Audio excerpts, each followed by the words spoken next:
let's look at the roster in general, because this team could look much different next year. Real quick, the whole secondary is going to be will be free agents. The whole thing. Fred Warner, not a free agent, but due for a raise, just the way Kittle was.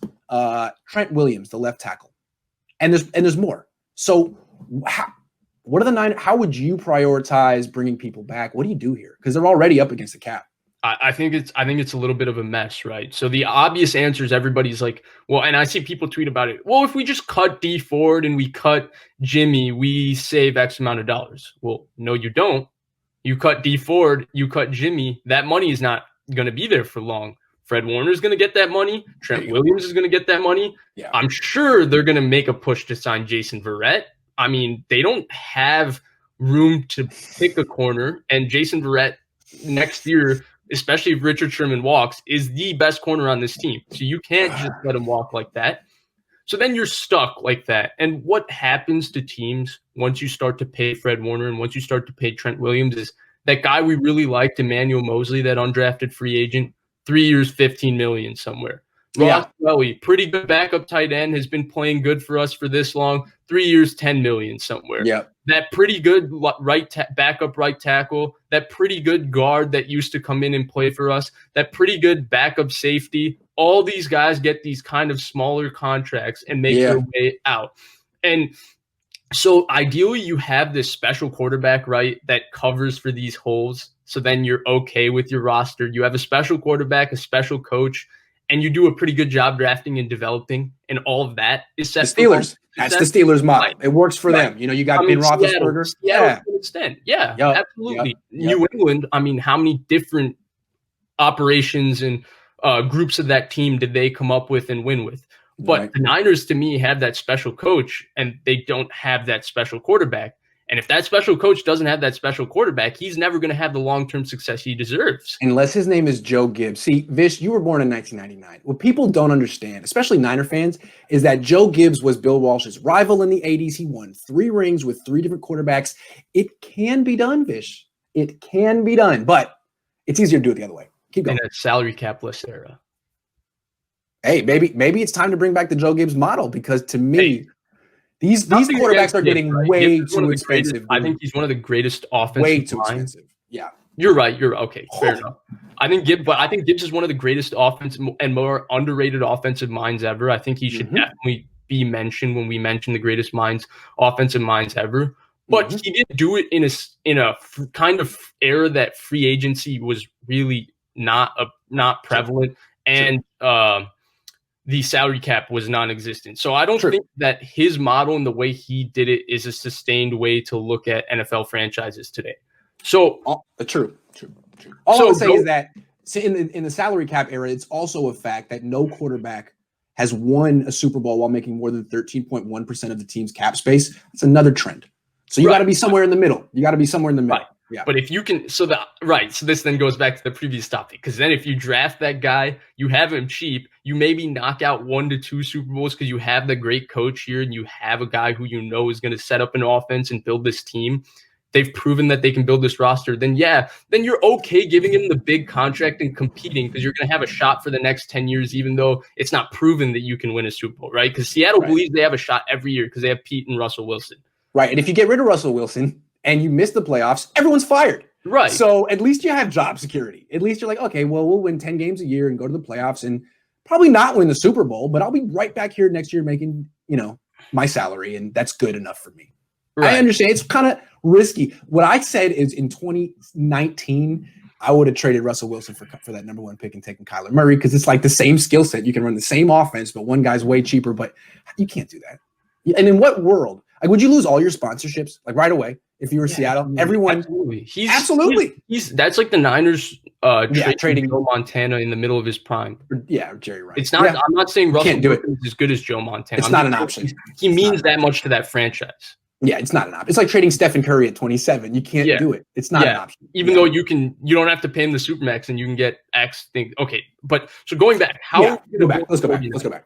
Right. So what are you going to do? Like, you got to bring back Trent Williams, right? Right. So you're cap strapped in that way, right? Yeah. So this problem is really can be bandaged if you get a quarterback that you're confident that you can win with for 3 years, right? for 2 to 3 years. While because you have 32-year-old Trent Williams, he's going to be gone in 2 to 3 years. Right. Ideally, the franchise players for this team are Fred Warner, Nick Bosa, Brandon Ayuk. It should be George Kittle, but I don't know how his body holds up long term. Hey, same thing applies to Nick Bosa. Right. Same. Okay. Nick Bosa, fair enough. Okay. All right. But Deebo Samuel, also same thing with George Kittle. I don't know if that the style that he plays is really sustainable. Man, I hope it is. But this is what your long term is going to be with this team. Yeah. Now, so I think the way I see it at this point with the 49ers is that you're kind of in this stuck situation. And I think they did a really good job making it as flexible as possible by giving themselves the most flexibility and cap room by moving off Quan Alexander and stuff like that. I thought all those things were good. So there's two things that I think need to happen, and both are kind of oxymoronic. One is get a quarterback, and two is accumulate draft picks. Well, to get the quarterback in the Niners case, you can accumulate the draft picks. But I think that you need to get some draft capital and get more later round picks because you have a coaching staff that's really good. They've proven they can develop players.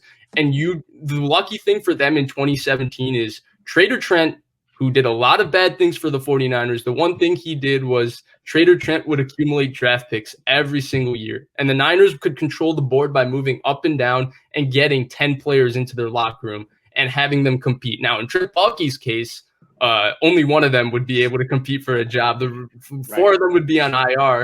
And he was better at getting the picks than getting the players. Right. Yeah, well, I think this regime has proven that they're about 50-50 and they do a good job getting the right kind of people into their building and making sure that they can develop them.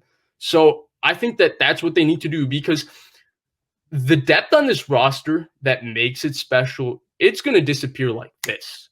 All these guys that they've developed now are going to be someone else's.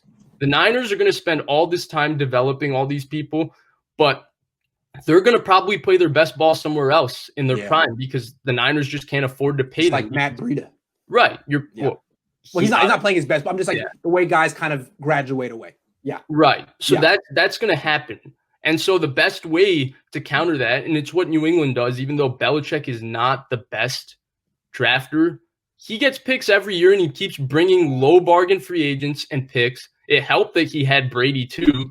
So all of that combined together and they were just a little bit. And they were just able to keep putting up these rosters together. So I think it's a very complex problem.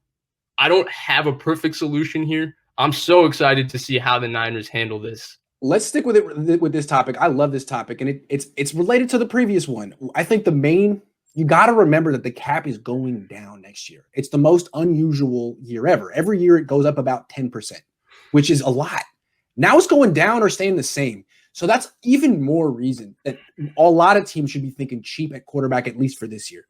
Because if the going rate at quarterback was 25, 30, 35 million, it was okay. You could kind of spend 27 million on your quarterback and be right on the borderline. But now that's like 15, 17% of your cap. All of a sudden, like all these teams who were right in the responsible range with their quarterbacks are way beyond it. So for 1 year, if you can get good quarterback play for less, you're in business. Some of these teams are going to have to gut themselves to keep their quarterback on their team. And I don't know, the Niners aren't going to be in that position. It seems like we all kind of expect Jimmy Garoppolo to be gone. So that's $27 million right there they can play with. Of course, we're not giving it to new players. It's going to go to Fred Williams Fred Warner and Trent Williams. But that's a good thing that the Niners will be able to keep them, and they can maybe create some cap space in other ways. I don't like the idea of signing Jason Verrett. If you're going to sign a corner, get Byron Jones, not Jason. Get the best corner on the market. That's the problem. I know. It's the problem. Fred Warner is going to demand. If you're Fred Warner's agent, how could you possibly have him get $1 less than what Dee Ford and Eric Armstead got? Regardless of positional value, especially when Bobby is so near that number. I think Bobby's at 16 million at the highest paid. Bobby Wagner. So if you're Fred Warner, you're pushing 18 million, especially because there's going to be a lot of linebacker deals coming up with Darius Leonard coming up. There's a couple more people. I mean, he's 23. He gets picks. He's great in coverage. He's not just like never missed a start. Never missed a start. Oh yeah.